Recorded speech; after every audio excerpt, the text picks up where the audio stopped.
Welcome, everybody. Thank you for those who've been waiting for more than 10 minutes in here. We're happy to kick off the second of our kind of educational outreach programs for the Gust launch community. My name is Ryan Nash. I'm the CEO of Gust. I'm joined today by Peter Swan, who is our CEO. He's going to be running the presentation. I'm going to be taking shots from the sideline and making bad jokes. But this should be fun. Today's thing is all about formation equity and early legal. So really, if you have an idea on a startup or like an early, you're at that stage where it's like, how do I actually turn it into a company? We're going to cover pretty much everything you need to do to get set up, well protected, and hopefully set yourself up for growth in minimal pain. I'll MC this kind of thing. So there is some, I know GoToWebinar is kind of like your grandfather's video conferencing solution, but there are chat and a Q&A section. If you find little panels and expand them throughout the presentation, feel free to ask questions via either. I'll be monitoring both. If they're contextually relevant, I'll actually interrupt Pete and have him speak to it if he's in it, or if I know that it's going to be addressed later on, I'll let you know, and we'll do a brief Q&A at the end. Assuming you'll get through all this. So without anything else, Pete, introduce yourself and take it away. Awesome. Hi, everybody. I'm Peter Swan, currently the CEO of Gust. Nash and I have been working at and on Gust for a long time now. And today, since it is December and we know folks are often looking at forming corporations early in the new year, we figured it would be good to walk through this presentation, hit the high notes, and talk a little bit about Gust's solution to this.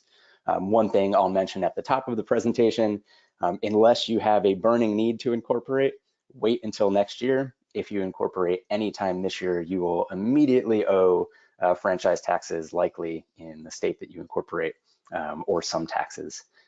So wait till next year unless you absolutely have a burning need, like a check in hand that you need to deposit into a business bank account. So with that, I will go ahead and get started.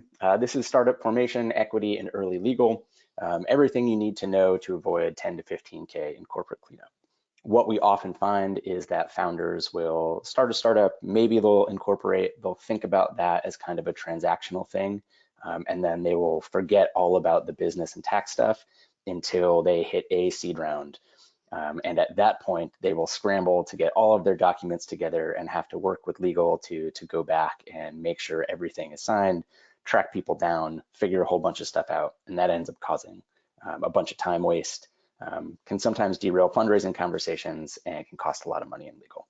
So what we're going to do today is just try to give you the high notes of things you should be aware of to try to avoid this, and go over some potential solutions. We're also going to give our spooky version of this presentation because we found it to be really funny. Ryan actually originally built this version of the presentation during Halloween, but it was so much better than the existing one that we're going with it. So please forgive that there are no Santa Clauses or elves in this, or any other appropriate holiday specters.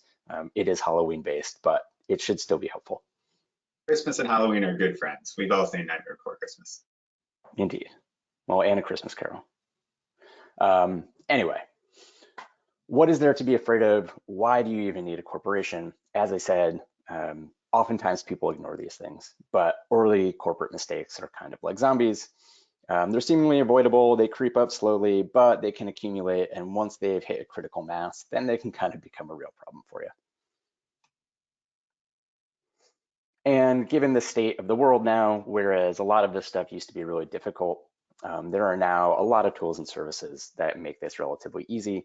Easy and cheap enough that it is usually in your best interest to just get all the boxes ticked and start on a good solid foundation instead of waiting for some success event that causes you to go back and slay all those zombies and spend a bunch of money doing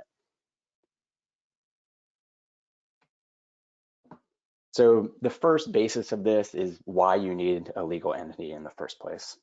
And top line, most important thing is that establishing a legal entity limits your personal liability.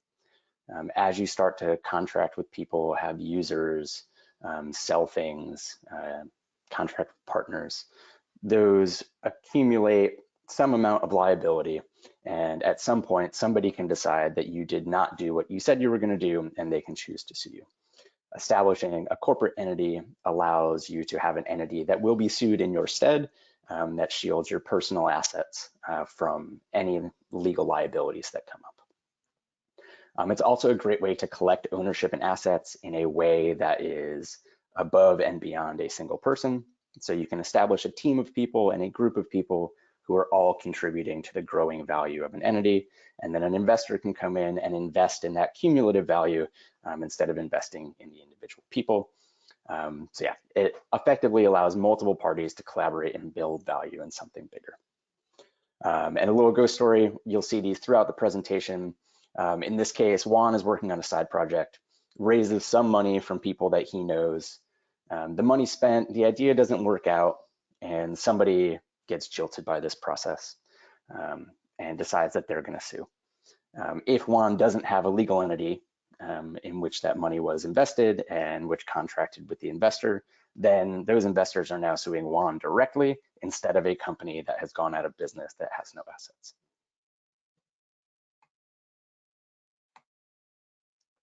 And then the big question becomes, okay, I've decided I need a legal entity. When does it actually make sense to form one? And there's a few calculations here. The first is sometimes you just have to.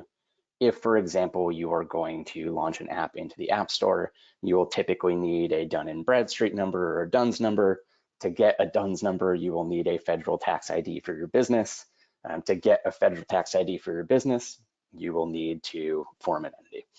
The other common one is that you win a business plan competition, or you have an existing investor network and somebody really just wants to hand you a check for a company, but they're not going to write it to you personally. They want to be able to deposit it in a company bank account so that that investment is associated with an actual company. If you don't have that pressing need, kind of the next calculation, the next two calculations are related. So one is when you can afford to, and the other is understanding when you have to because you've accumulated enough value to protect. So it is important to know that once you do form a company, you are on the hook typically for things like either personal income taxes or corporate taxes. Typically, you may have to pay franchise taxes in a state. You may have to think about paying sales tax once you are actually selling things. So forming a company and incorporating isn't just a one-time thing. It does come with some additional baseline administrative costs. So you should always weigh that against the amount of value that's at risk.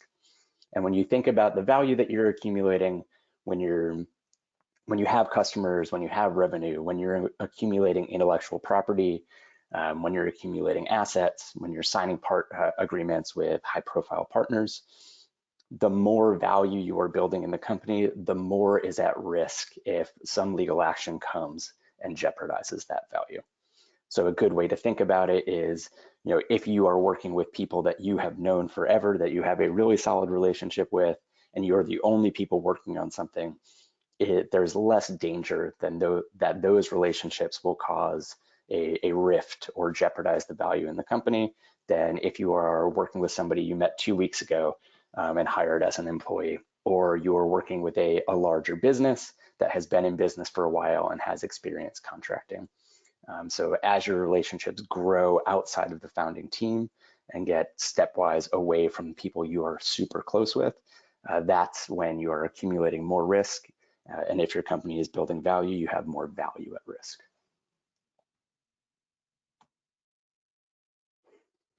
Next, some different types of entities. We see this question come up a ton. Often people will form an LLC because they perceive it as easier just to get a stake in the ground. So we'll go over quickly kind of the differences. So an LLC is mostly appropriate for a traditional or a services-based business. Typically, it is slightly cheaper to set up and keep compliant. It does not natively have the concept of shares like a corporation does, though you can split it up into membership units and membership interests. All taxes are passed through to the constituent members of the LLC. It can be a single proprietorship or a partnership. And one thing that is the big reason why we typically advocate against it is that institutional investors, professional investors typically don't invest in LLCs. The biggest reason here is that LLCs do not have the same type of corporate structure that corporations do. They are governed by an operating agreement. And while there are standards, it doesn't set up the same level of governance that a corporation does, which we'll talk about in the next slide. Real quick, Yeah. Kyle Kimmel has a great question. Off the top of your head, do you know if California supports statutory conversion? Off the top of my head, I do not. You. We have a spreadsheet where we can look it up very quickly. Yeah. But yeah, I guess that is the last piece. If you do plan to raise money for investors and you haven't made the decision yet that your idea or the thing that you're building as a side project or a side hustle is really ready to pursue full time, it can certainly make sense to form an LLC. But if you go that route and you think that leveraging equity for investment or to incentivize team members is on the horizon later, it's a good idea to kind of just check in on what your path to conversion might look like. So the easiest way to do it is statutory conversion. So you can make sure that the state you're forming the LLC in has that option available. That does make things easier. We've also been recently contemplating this idea of an R&D LLC, which is maybe an entity that you have personally to kind of bring some liability protection and tax advantages to ideas that you're kicking around as side projects. And then once you decide to take one of those ideas and really pursue it independently, you can kind of extract all of the stuff. The LLC is just used, so there's no complicated sign-over procedures. There's no investment. You can just take some of that IP, plop it in a C-Corp, and go forward. Yep, and I just checked our spreadsheet resources. California's a fun one. California does permit a domestic LLC to be converted into a foreign corporation. So you could take a California LLC and make it into a Delaware C-Corp. However, they do not permit a California corporation to be foreignly exported or converted.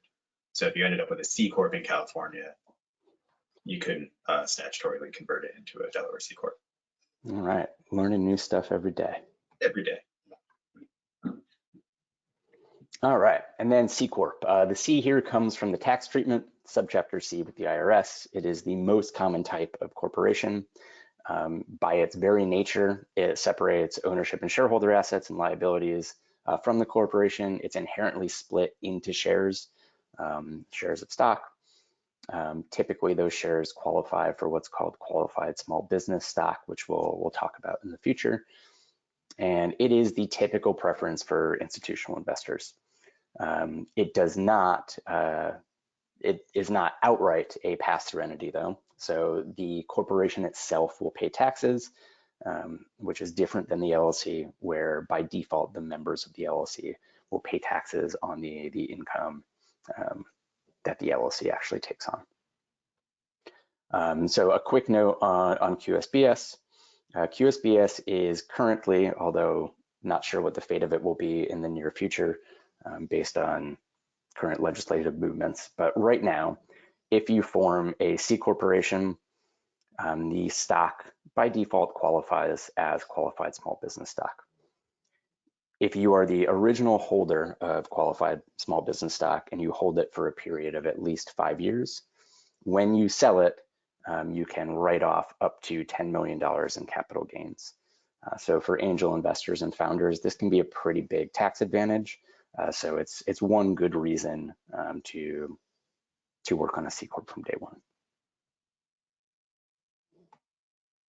And before you get going, we have Nicholas asks, and this is kind of a common confusion, I think, do we need an LLC to operate and a C Corp for investors, with the C Corp being the sole owner of the LLC? So yeah, we'll go into detail on some different ways to combine and merge entities. It depends on what you're doing. There are some businesses that will form kind of operating LLCs that sit under a C Corp. If you think about like a services business that also is technology enabled, that can certainly make sense. If you think back to Atrium, which had a law firm and a technology arm, that law firm was a separate business entity. Sometimes you'll also see this if a company is in the fintech space and operating like a bank or other lending institution. Those things may have to be separate entities. But if you're starting a technology startup that doesn't have a services component, then there's no reason that you need an LLC. You can have an LLC, and an LLC can have a relationship with a corporation, and vice versa, but it's not a necessity to operate. All right, so switching. It is always possible in the legal realm to get most things done, including taking an LLC and converting it into the type of entity you'll need to actually take on professional investment. The difficulty comes that as you accumulate more things in the LLC, more intellectual property, more people involved as owners or investors or employees, more contracts, the more you have attached to an entity, the more complicated and legally costly it will be to convert from the existing entity to a corporation. So another ghost story here.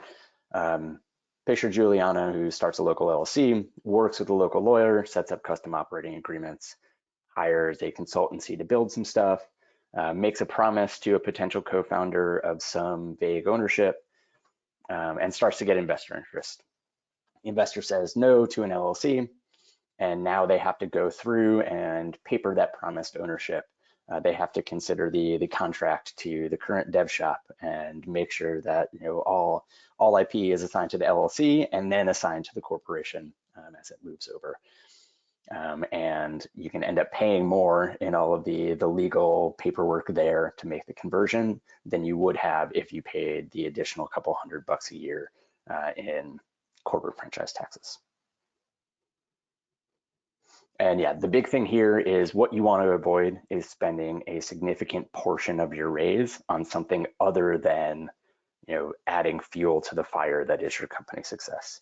So if you get to the point where you're starting to spend 10% of the money you're raising just to have raised that money, that's not the best use of the cash coming in.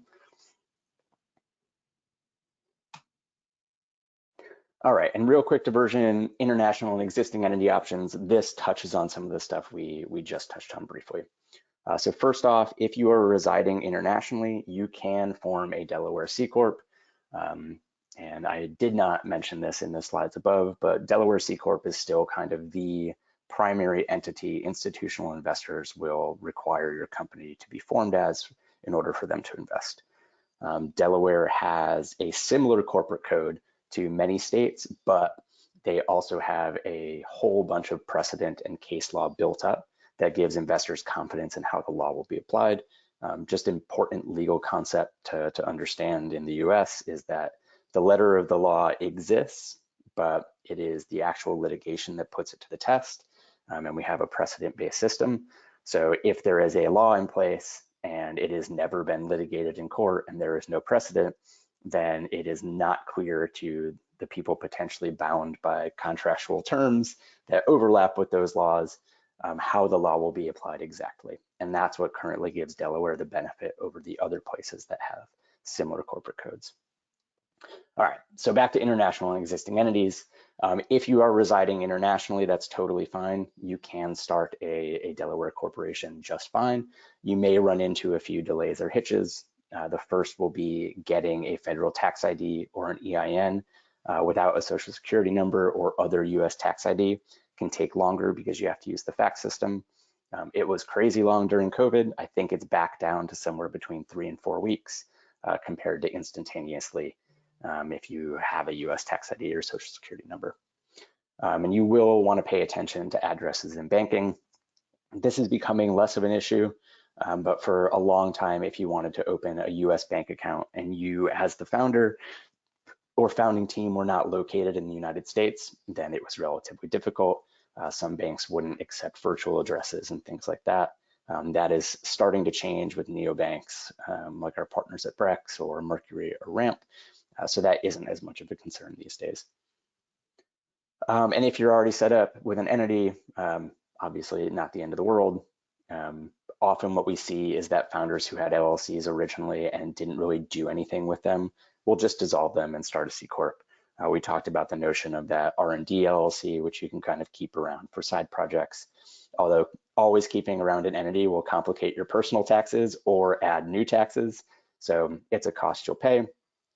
But you can dissolve, you can convert, you can merge, and you can create ownership structures between entities. So dissolution is obviously the simplest path. The next simplest path is statutory conversion. Statutory merger is very similar, but just slightly more complex from a timing standpoint. Both of these are governed by the laws of the state where you are initially organized. Basically, what you do is set up a plan of conversion, which maps out how the current members of the LLC will become members and shareholders of the resulting corporation. It's designed to move IP and things like that. You set one of those up, you file it with your home state, you file with Delaware, and everything is relatively straightforward. You can also convert outside of the statutory conversion and merger, but states that don't subscribe to those types of conversions can be even more complex. And then you can obviously have a subsidiary, whether it be wholly owned or partially owned. But again, as soon as you have multiple entities set up, you are taking on additional complexity. Sometimes that makes sense if you have an LLC that has a bunch of employees associated with it and you need some time to figure it out, or you really need to get the C Corp set up now, but you want to wait to dissolve the entity and move everything over at a year boundary to simplify taxes and things like that. But anytime you're running multiple entities and you don't have to for a good business reason, then you are taking on some additional cost and complexity. And especially when it comes to this stuff, unless you are very early on, the approach you take is very situational. And it will be dependent on capital sources and things like that. You know, if you don't have to switch entity types to get the investment that you need right now, then don't do it. Go ahead and get that money in and continue to run your company. Just recognize the more you take in, you know, the more you will likely have to pay to clean it up at the next round or a future round. You can also keep in mind that those future rounds are typically more successful financial times for the company, so you may be able to afford it. And again, if you can just get all of that off your plate initially and never have to worry about it, awesome. But if you're in a situation and contemplating conversion, keep that cost benefit in mind. This is great because we have a question again from Kyle. And I think you highlighted on this a little bit, but maybe just reiterating. One, why do investors seem to prefer a Delaware C Corp as opposed to something like a California, Kentucky C Corp? And also what I think some of the other things besides investors that a Delaware C Corp would be a good thing for. Sure. So Delaware is considered to be a very business-friendly state. And a good majority of that is tax-based. And then I think the largest piece of that is what I mentioned prior. It's that even though other states have similar corporate codes on the books as Delaware, so the law is the same in terms of the letter of the law, Delaware has a long-standing history of case law and precedent set. So not only do you have the letter of the law that is business friendly, you have a whole bunch of prior litigation and prior precedent that has been set that brings tremendous confidence to everybody involved as to how the law will be applied in specific cases and situations. Without that case law, then the letter of the law is open to interpretation in the jurisdiction where the company is or where the suit is being brought. So Delaware's body of case law is what gives it the biggest advantage in terms of appealing to investors. And you do see other states now, Nevada, I think Wyoming is the one that's pushing forward on Web3 and DAO organization, making a play to attract more businesses. Over time, having more businesses there will ultimately lead to more suits being brought and more precedent being set, and eventually those places may become as powerful in that regard as Delaware, but Delaware is still the gold standard based on today. Cool. And the other thing I wanted to bring up was just because some other questions around the investment is most often the thing that triggers people to convert. If they started building an LLC and they attract investment interest, there's two other considerations. Is think of the kind of business you're building. If you're building often what's called or derisively called a lifestyle business, but a business that is not intended to scale rapidly, give stock options to employees, or eventually like IPO or merge into something, oftentimes a local LLC is just fine. Just because you're using technology does not mean you're a high growth startup. Almost every business uses technology now. When we're particularly talking about Delaware C Corps, we're talking about startups that are optimized for growth. They don't necessarily have to be Google, but they could definitely grow into something like a $100 million company or more. And so the three questions we always ask is, if you're going to take outside investment from professional investors, like angels and venture capitalists, or maybe accelerators, if you're going to give stock options to your employees to give them an equity ownership in the company and an incentive to cash out on the company's growth. And if the end goal, or if the end goal of the company is to either be acquired by an existing entity, public or private, or to go public itself. If you say yes to almost any one of those, you probably want a Delaware CCorp from the beginning because it's just going to make things easier. However, if you're somewhere in between, like Pete was saying, and maybe you're like experimenting or whatnot, you might justify doing that experimentation under a different entity.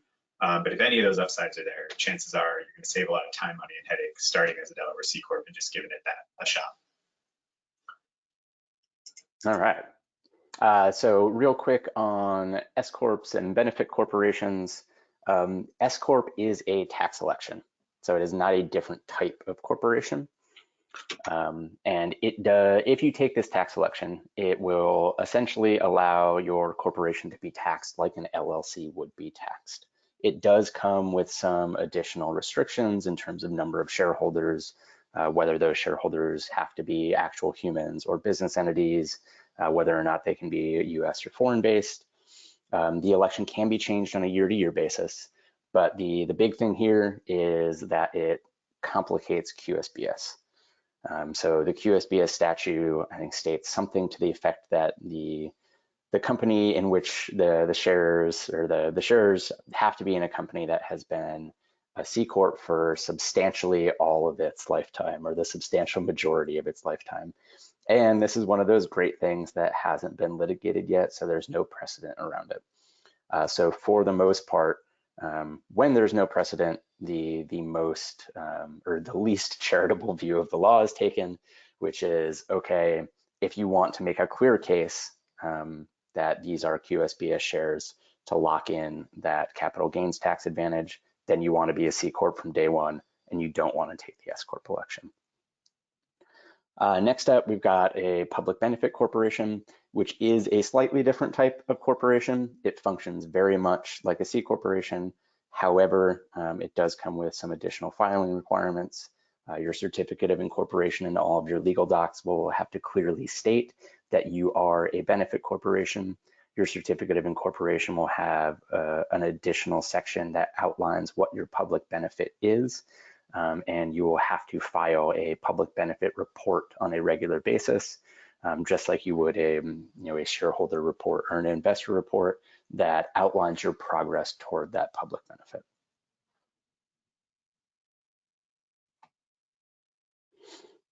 All right, into setting up a Delaware C Corp.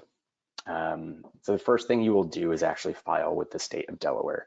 And what you will file is a certificate of incorporation that outlines at the very highest level what your corporation is and how it's structured in terms of shares. So typically you'll determine the number of authorized shares, which is the total number of shares that your company is split into at the beginning. You will set a par value, which is the lowest value that your shares can be sold for at any time. Typically for a startup, this is very low because the number of shares is relatively high to make room for all the constituents. I think ours is 4 zeros and a 1, so it's a fraction of a cent. And do remember, like I said at the beginning, that as soon as you establish a Delaware C Corp, you are on the hook for Delaware franchise tax on a yearly basis. They will send you a letter, especially if you have 10 million shares, that says you owe an exorbitant amount of franchise tax. You can recalculate it using the assumed par value capital method. For most startups, Delaware franchise tax should come in at about $450 a year, including filing costs. Once you get the COI back from Delaware, you'll establish bylaws which outline further how your company actually functions. You'll establish a board of directors, which is the second layer of corporate governance. And then you will issue shares to the founding team. And that will fully establish your company and by setting up the 3 levels of corporate governance. You'll have your officers who are in charge of presiding over the company on a day-to-day basis. You'll have your board of directors, which is in charge of presiding over your officers, and you'll have your shareholders that are in charge of presiding over everybody. Until you set up all 3 of those layers, you technically haven't fully established the corporate veil, and the corporate veil is what gives you that personal liability shield. And then often for people incorporating in Delaware, you are operating in other states. States are kind of cagey as to what doing business in a state actually means. But the clearest things are if you have W-2 employees or you yourself as a founder are located in a state, you will likely need to pursue foreign registration in that state at some point in the first couple years of your company. And another ghost story, do I really have to do all this? The answer is yes, because if you don't do it all, you have not established that corporate veil and you may be personally liable in a lawsuit that is brought against the company.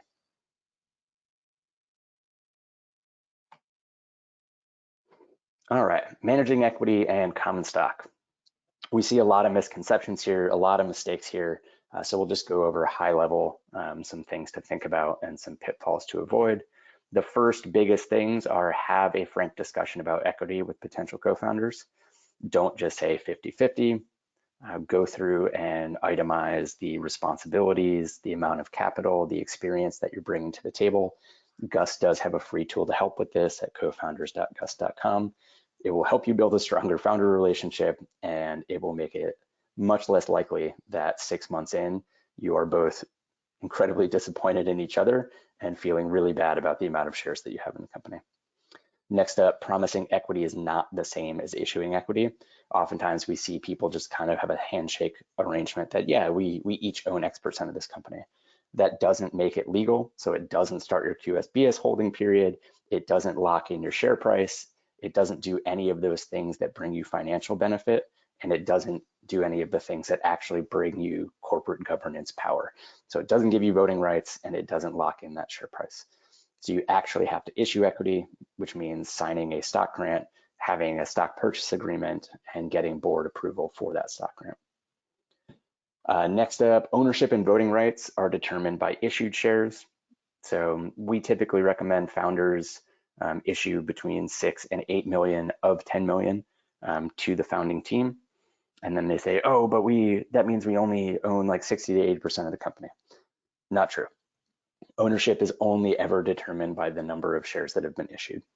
So if you have 10 million authorized shares and you issue 10 shares, the person who owns those 10 shares is 100% owner of the company. You do want to leave some room to incentivize future team members or investors. That's why we recommend that 60 to 80% threshold. You don't want to just go and issue all of your authorized shares, because then if you want to bring anybody else on, you have to go back to the state of Delaware, amend your certificate of incorporation to get more shares, cost time, cost money, not worth doing on a regular basis. Common stock typically held by founders. We're seeing this change in some crowdfunding scenarios, but typically common stock is not sold to investors. All of your grants should have vesting. We often see founders come in and say, oh, I'm the founder, my grant shouldn't have vesting. Vesting is used to signal to investors that you are dedicated to the company for a period of time. Vesting also protects the company in case anything unexpected happens and somebody leaves.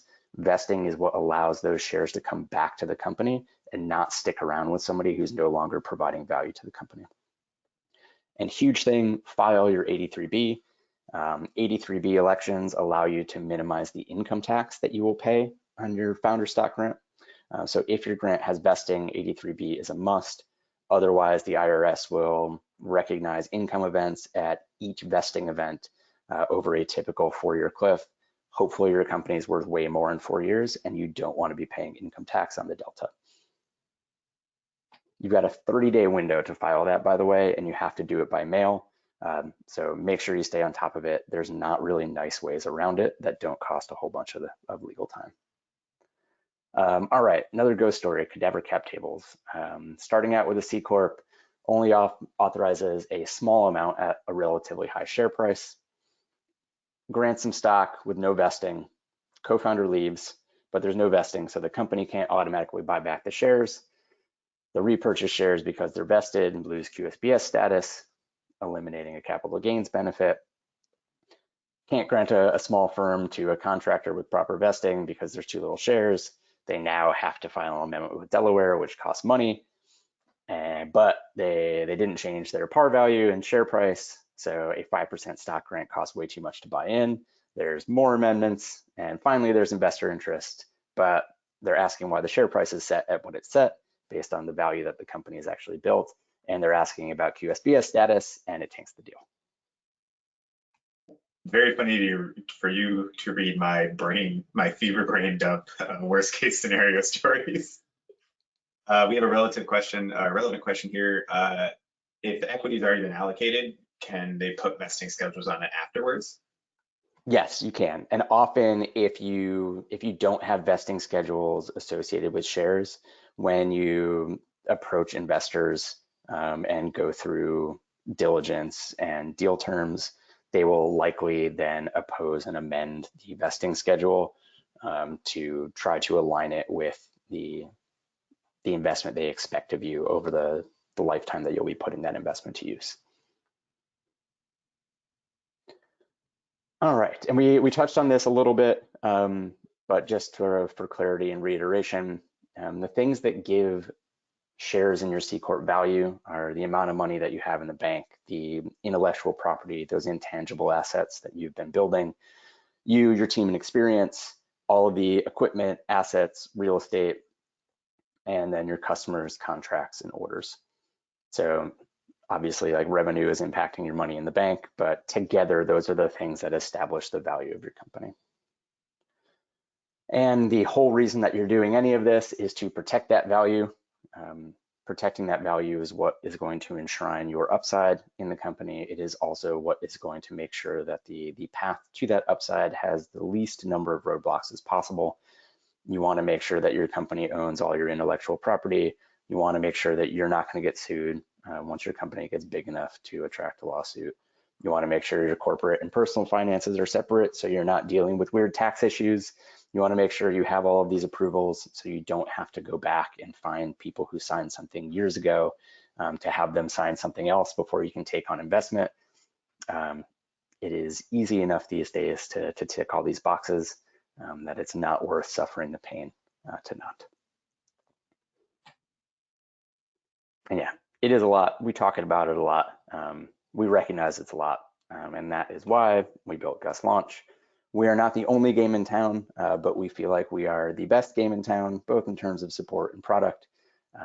We offer the majority of the things that we talked about today, if not all. We're designed to help through formation, through Series A. You get cap table, equity management, incorporation, 83Bs, founder IP agreements, contractor and advisor, fundraising through safe and convertible note, all that fun stuff. And if and when you are ready to adopt an option plan and issue options to employees, we've got you covered on that too. I think we have nice little pictures of the things that we do. If you're interested in this or hearing about any of the other options, we're happy to talk about it. Pop up in the chat bubble. You can email us at launch@gust.com. Happy to point you in the right direction, whether it's Gust Launch or another provider. Awesome. You're much less verbose than I am. Well, we got a little bit more. We got a little bit more. I've been trying to keep tabs on time so that we have plenty of time for Q&A, because usually I run this presentation way over, so I've been trying to shorten it. But yeah, in addition to that stuff, we are very education focused. One of our philosophical underpinnings is trying to decrease the information disparity between founders and investors. There's a lot more investment happening. There's a lot more founders starting companies. We want to make sure that you're well prepared to not fall into the pit holes that exist. So you get dedicated support from us. We run events like this. We have bi-weekly office hours. We essentially try to act as your unofficial advisor and your legal translation layer. We'll help you formulate your questions, make sure you understand the terminology, point you in the right direction for education. And then we keep a stable of startup experienced lawyers. So when you do have a well-articulated legal need, we can hook you up with one of them with some discounts. And here's our personal emails. If you want them, we'll distribute these slides later so you can go through them at your leisure and a follow-up page. But happy to talk about this stuff. Happy to invite you to office hours and happy to support your entrepreneurial journey in any way that we can.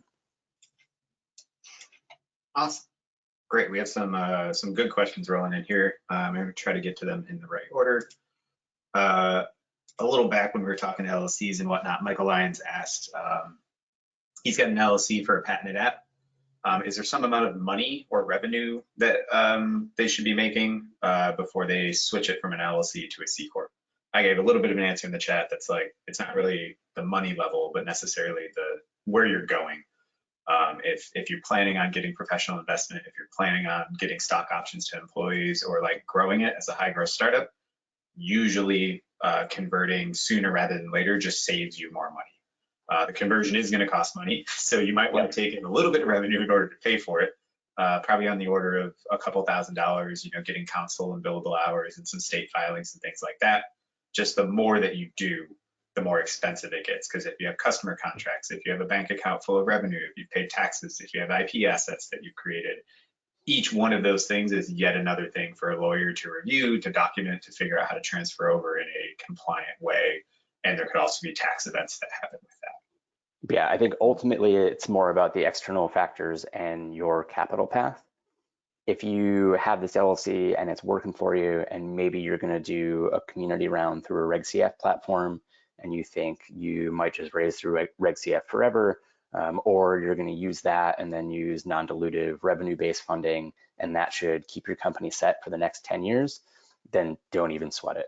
If you know that you need the type of capital that is going to come from angels and or VCs, and that is the route you are definitely going to take, like to the moon or bust, then think about that C Corp sooner rather than later to save yourself some money. But you can also start to explore those paths and make sure that they're viable for your company before you take on the cost of switching. Excellent. All right, next up, I hope I say this correctly, Suchesnia. Are there any restrictions for an immigrant alien to build a startup through a Delaware C Corporation? It does depend. There are a lot of complications and qualifications around visa status for sure. So for example, if you are on H-1B for a different company, then you can have ownership in a US-based entity. You can be on the board, and you can possibly sit in an officer position. And this is not legal advice, by the way, general rules. But you cannot be employed by the company. So you have to get creative about that. Each different visa comes with different restrictions on what you can do. There are usually ways around it, but depending on the visa, your personal status, it can be tricky. If you have an ITIN, you're not here on a work-related visa, typically the path is relatively straightforward. Excellent. Next one up, I'll take. Narjis asks, how does Gust differentiate from owner, OWNR, because we all name businesses without vowels these days. Owner is basically Gust launch for Canada. They actually only do Canadian-based companies.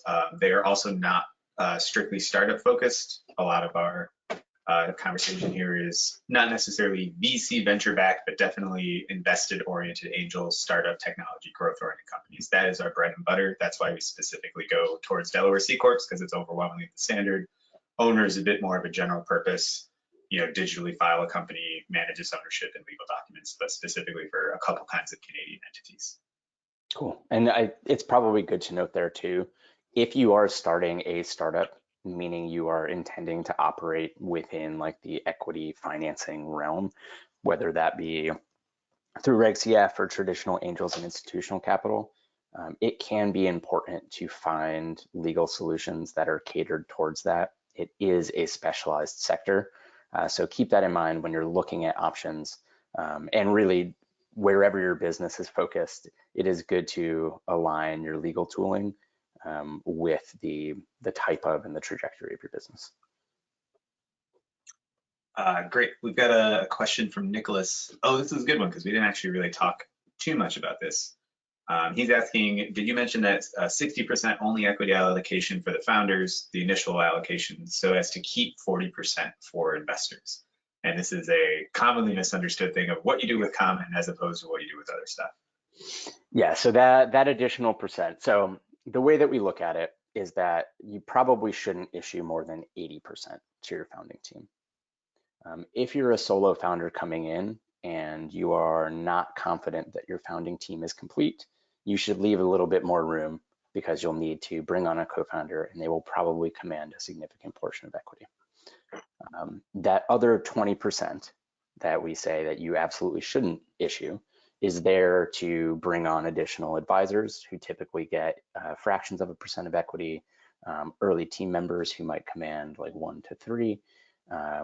So you can build an advisory board, you can bring on key early hires, and then you also have some room to think about an equity incentive plan, which is typically somewhere around 10 to 15% of your outstanding capitalization. So that's what that 20% is for. We touched on this a little bit earlier. Typically investors, especially early investors in a startup, don't buy common stock directly. Typically, early stage fundraising in a startup is transacted through a convertible vehicle, either a SAFE, which is a simple agreement for future equity, or a convertible note, which is very similar to a SAFE, except that it functions as debt.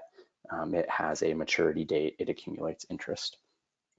Those are both instruments that allow you to take in money now, but don't directly sell shares now. They're still thought of as securities, you still have to do securities compliance, but they don't affect your common stock allocation when you take in that money.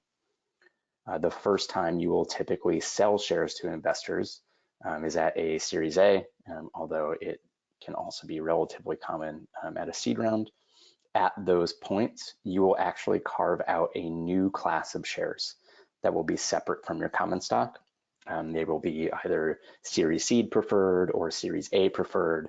And then as you continue through different series of investment, you'll get Series B preferred, Series C preferred, et cetera, et cetera. Preferred shares have additional rights associated with them in terms of liquidation preference and things like that, that make them inherently more valuable or arguably more valuable.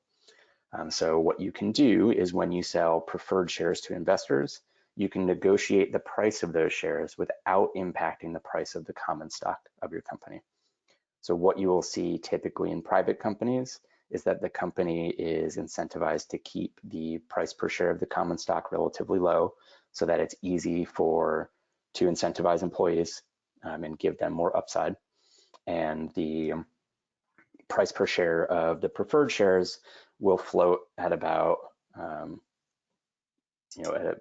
80% markup to the common shares. So the preferred shares will be significantly more expensive and valuable. And then as a company moves towards being public, those two prices will eventually converge, and the price of the common stock and the preferred stock will eventually converge at the point that it IPOs. Awesome. Don't think Nick knew exactly how thorough of a question or an answer that question would result in.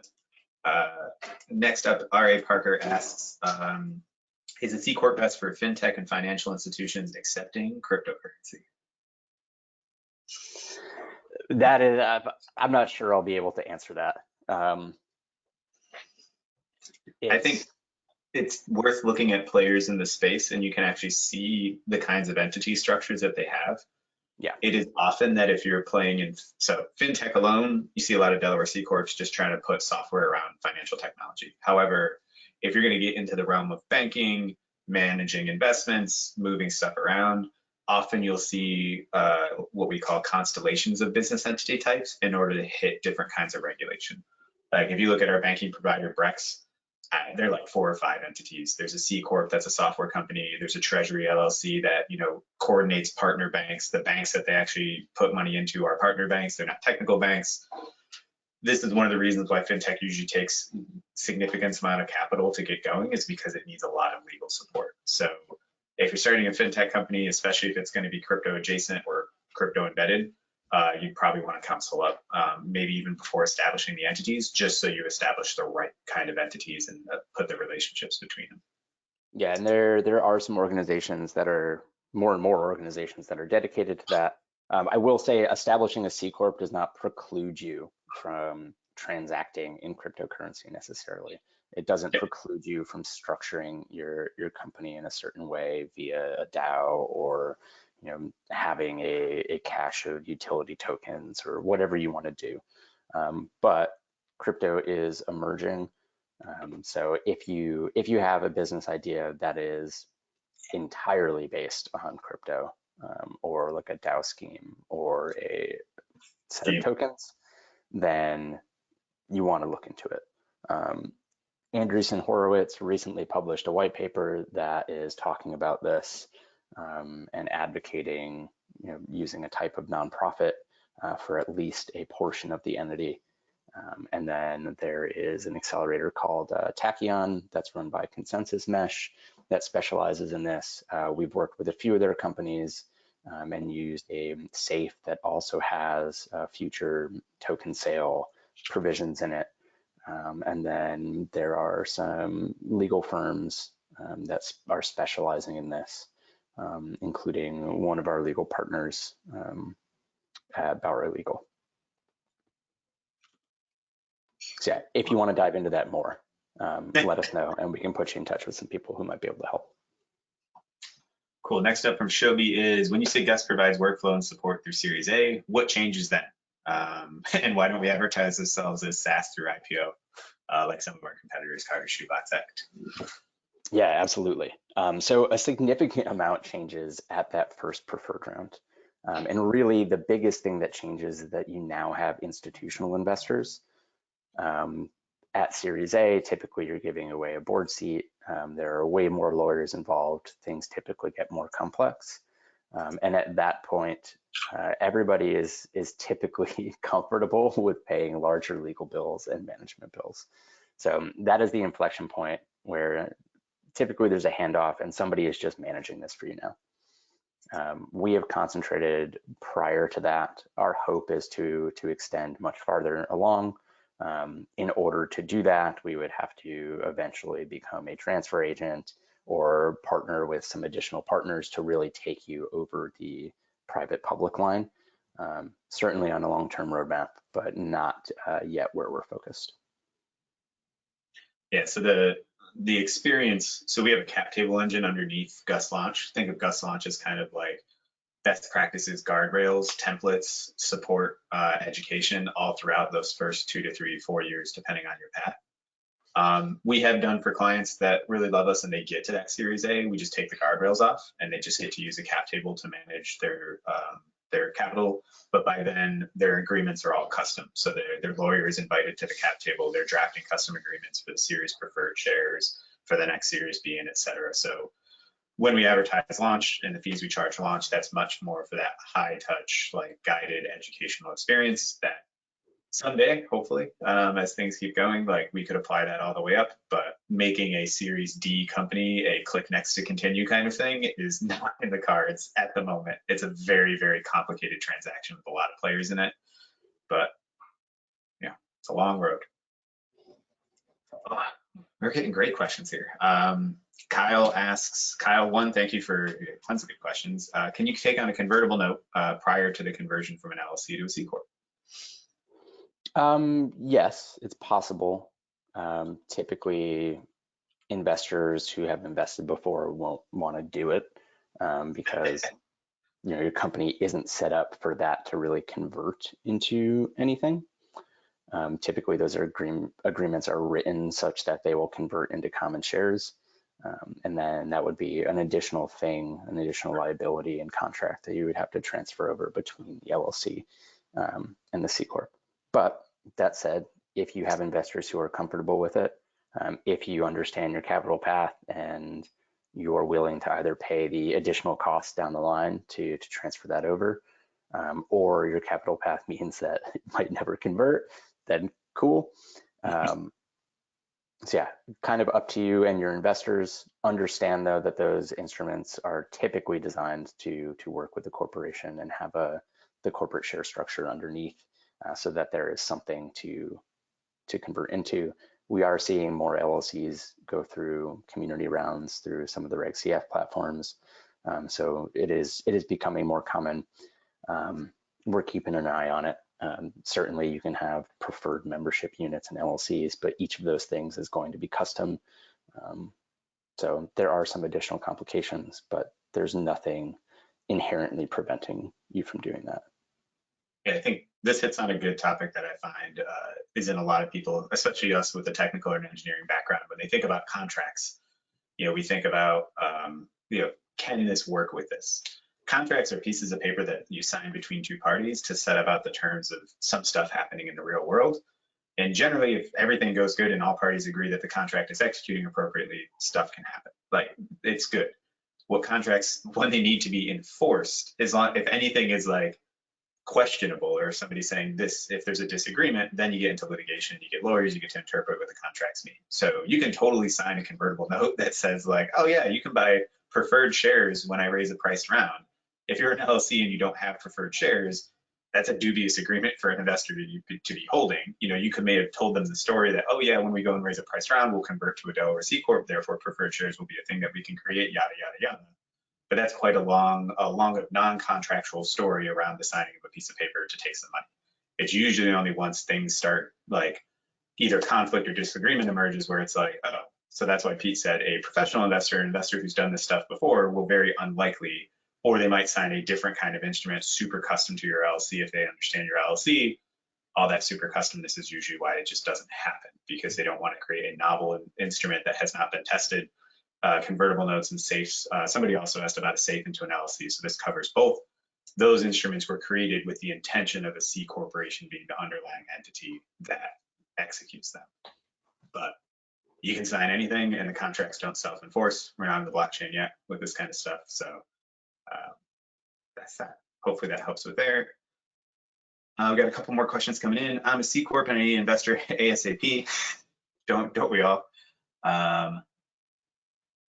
They're asking, so they're getting a provisional patent, they're willing to give up equity, they're really looking for an investor like yesterday. Should they convert to an S-Corp? Is that fair to say? I think an S-Corp is not an entity. It is a tax election that a C-Corp takes. So there's nothing to convert to, just annually. I think Pete covered it a couple slides ago.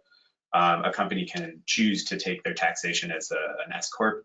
S-Corps limit the kinds of investors, the amount of investors. You can only have US-based investors and 100 or less. Well, so, shareholders. Shareholders, yeah, sorry. So converting to an S-Corp is not going to help you get investment. It's a choice for a completely different reason, tax incentives and things like that. Yeah, if you are contemplating it, talk to a tax advisor. Make sure you understand impacts on QSBS and how that might impact your ability to get investment.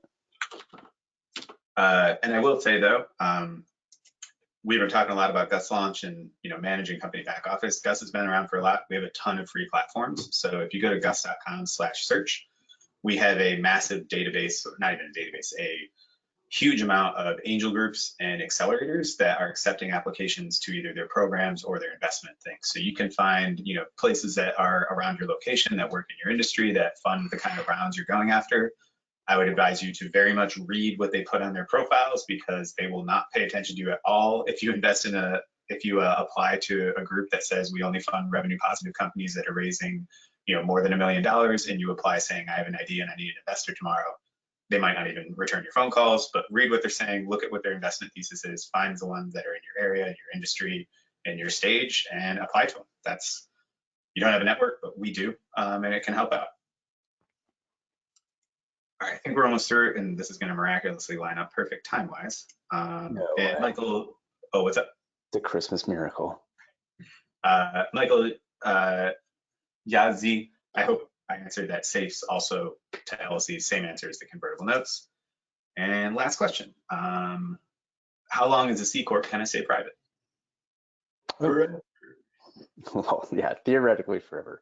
There are limits on number of shareholders. There are other limits on size that once you bust those limits, then the IRS says, or the SEC says, you are too large to still be considered a private company. You now must bear the burden of information filing requirements and go public. But startups in particular are staying private much longer these days. I think the typical time to IPO was 5 or 6 years. It is now stretching out to 7 to 10. So it is possible to stay private for quite a long time. There are huge private companies, Stripe obviously being one of them. You will just have to keep an eye on the shareholder limits. And I think that's the biggest one. I looked at this a couple weeks ago and it has now fallen completely out of my brain, but it is available on the internet. If you just look up private company limits, you'll see shareholder revenue, all of that stuff. I think the biggest takeaway is it's not a timing clock that's going to be like, oh, you're 10 years old, you have to go public. It's a bunch of other factors in terms of shareholders, value, things like that. Yeah. And I mean, typically those things over a large enough sample converge around a time, but it is not the time itself. Awesome.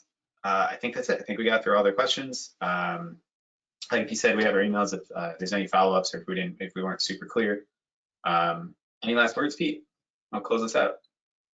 No, thanks everybody for being here. If you do have more questions about this stuff, come find us. We're happy to answer them.